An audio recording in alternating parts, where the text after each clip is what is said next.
Automobile et temps des fêtes ne font pas toujours bon ménage. Bon, il y a les conditions routières, il y a la météo, l'alcool, bien évidemment. Bref, question de nous rappeler peut-être quelques consignes d'usage à l'approche du temps des fêtes. On rejoint à l'instant Bertrand Godin, qui est spécialiste en conduite sécuritaire. Bertrand, bonjour. Hein, bonjour Eric. Est-ce que c'est un nouveau titre, ça? Expert en conduite sécuritaire, pas automobile, sécuritaire. Ben, la conduite, la sécurité, ça va ensemble. C'est certain que depuis 13 ans comme instructeur, je me pose la question, tout ce que ça peut prendre pour justement être un bon conducteur. Et la première chose, c'est d'être sécuritaire, c'est-à-dire de pouvoir voir, d'analyser, passer à l'action. Pour passer à l'action, c'est drôlement important. Je dirais que c'est un mécanisme hein, où justement 40 c'est vos connaissances directement liées au sens d'observation. L'autre 40 c'est les facteurs humains, le stress, la pression qu'on se met, la pression que les autres nous mettent, notre Hmm. forme physique, psychologique, notre état. Donc, au niveau de conduire sans avoir des facultés affaiblies. Et il y a 20 c'est de la technique. Donc, tout ça fait le mécanisme de la conduite, si on veut. Souvent, puis je sais pas, je te pose une question comme ça, mais souvent les gens se disent aïe, aïe, aïe, si je devais repasser mon examen pour mon permis de conduire, probablement que je l'échouerais. Je sais pas. Tu sais, demain matin, monsieur et madame tout le monde repasse un test. Est-ce qu'on le repasse haut la main ou pas? Bien, c'est certain que le test est basé beaucoup sur le code de la sécurité routière et il y a beaucoup de transformations. Si on regarde à chaque année, il y a des choses nouvelles et les mises à jour ne sont pas toujours très évidentes. Vous savez qu'il y a Hmm. au-delà de 250 règlements dans le code de la sécurité routière et c'est certain, tout dépendant de le taux de difficulté de l'examen, pas sûr que tout le monde passerait. Bon, d'ailleurs, tu faisais référence comme instructeur, parce que tu es instructeur à l'École nationale de police à Nicolette, où tu es d'ailleurs en ce moment. Petite parenthèse, est-ce que depuis ton arrivée à Nicolette, est-ce que les policiers sont mieux formés qu'avant? Est-ce qu'ils sont formés différemment qu'avant? Bref, les nouveaux policiers là, qui commencent à travailler dans nos villes, qui font tous Nicolette, en quoi sont-ils formés maintenant au niveau de la conduite? Ah ben, la conduite, ça part même dans la prise de décision. Donc, on va beaucoup plus loin là, que juste, par exemple, les 2 mains sur le volant. Disons que oui, ça a beaucoup évolué depuis, je dirais, les 10 dernières années. Et ça continue, hein, c'est toujours en progression parce qu'on découvre des choses. On se rend compte d'éléments qui est essentiel pour la conduite.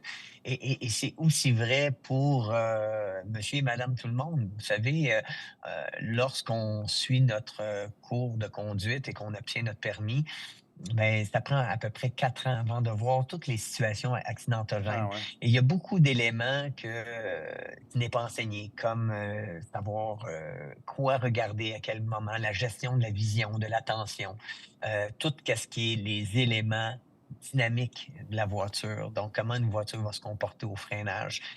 Par exemple, aujourd'hui, vous voyez, on avait des conditions de neige lourde, où quand la déneigeuse n'avait pas passé, ben, ça faisait 2 sillons. Ces sillons-là se remplissaient d'eau et on avait de l'aquaplanage là-dessus et si on se décalait, on tombait sur de la neige. Donc ça, c'était des conditions très, très difficiles et on peut penser que quelqu'un qui commence à conduire, ben, va avoir énormément il va vivre une situation dangereuse parce qu'il ne sait pas quoi faire dans ces conditions-là. Donc, on peut aller loin dans l'éducation de la conduite.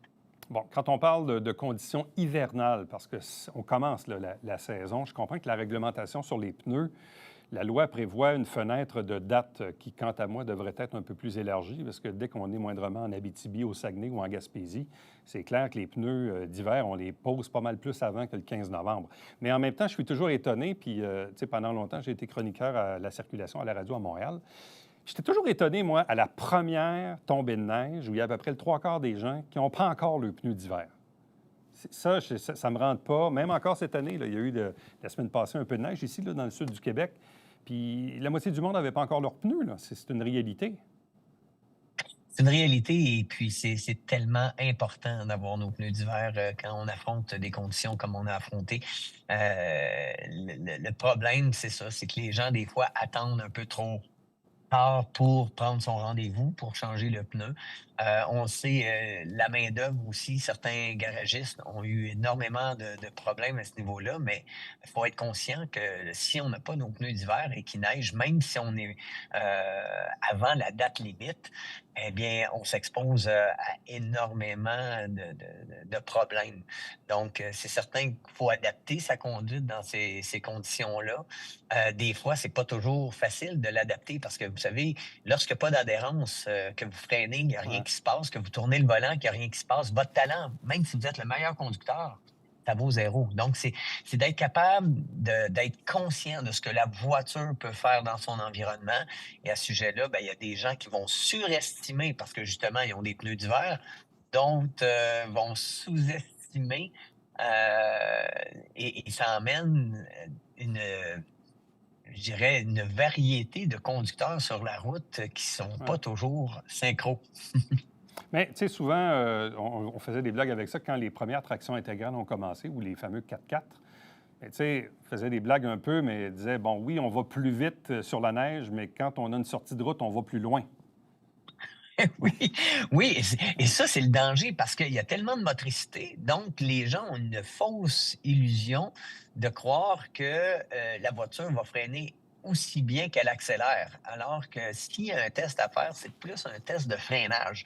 Donc quand il y a personne derrière, vous regardez dans le rétroviseur, personne devant, faites un test de freinage quand vous voyez que la route est en train de se dégrader et là, vous allez rester surpris. Des fois, vous avez à peine appuyé sur le frein et vous sentez l'ABS embarquer.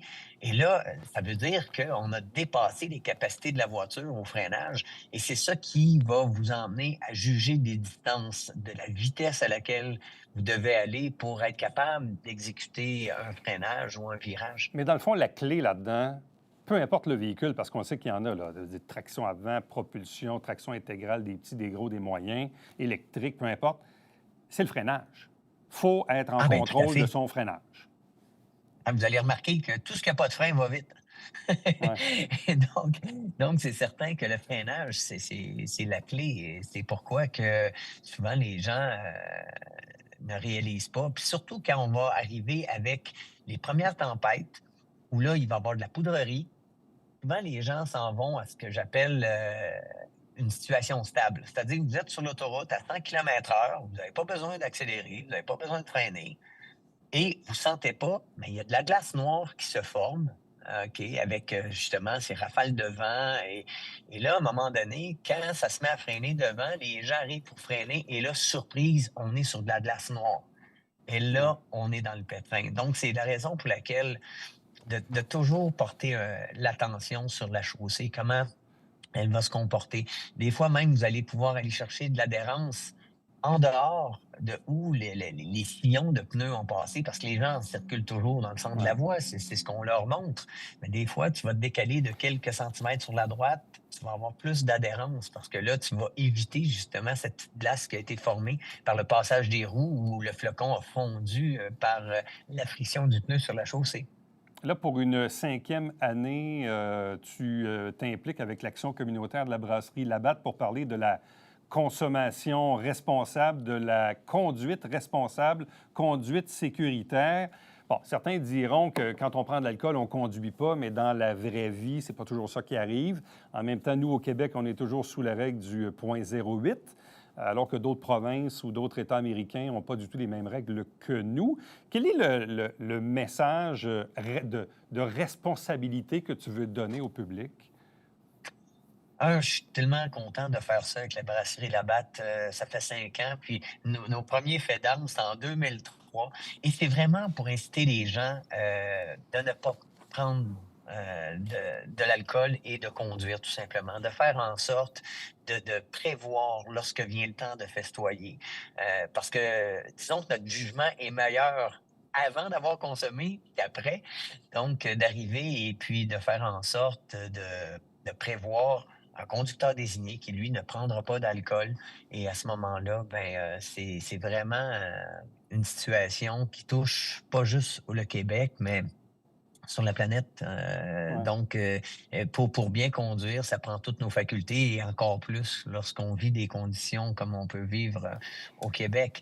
Donc, le fait de manger avant de consommer, c'est des choses qui vont faire en sorte là, de prévoir tout ça parce que les gens prennent une consommation, deux consommations. Ils se disent aptes parce qu'on ne le ressent pas vraiment qu'on dépasse la limite. Et c'est comme ça que les gens, souvent, sont très surpris lorsqu'ils arrivent dans un barrage policier et qu'ils soufflent et que là, ils réalisent qu'ils dépassaient le point 0,8. Mais je salue aussi les jeunes qui, bon, on le sait, eux, c'est zéro alcool lorsqu'ils prennent le volant.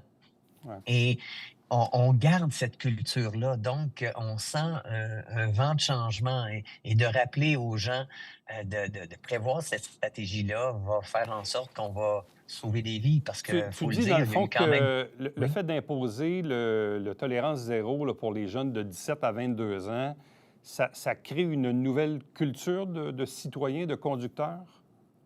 Oui, parce que, bon, Ouais, ils continuent. C'est pas parce qu'ils arrivent à l'âge où ils peuvent consommer ouais, et conduire, ce qui est pas une bonne idée, mais ils continuent vraiment sur cette voie-là et je connais plusieurs, jeunes pour avoir fait des ouais. activités, notamment avec Nez Rouge, parce que c'est ça, il y a toutes sortes de situations qu'on n'avait pas là, dans les années 70-80 qui nous permet vraiment de dire: «Ben, regarde, j'ai pas besoin de prendre ma voiture, il y a quelqu'un qui peut conduire, à ma Mhm. place, qui a toutes ses facultés, d'être accompagné en toute sécurité» et ça, bon, je l'ai vu des jeunes qui faisaient, une fête, rassemblaient toutes les clés, puis du moment où quelqu'un avait Ouais. vu une consommation alcoolisée, ben, automatiquement, tout était prévu.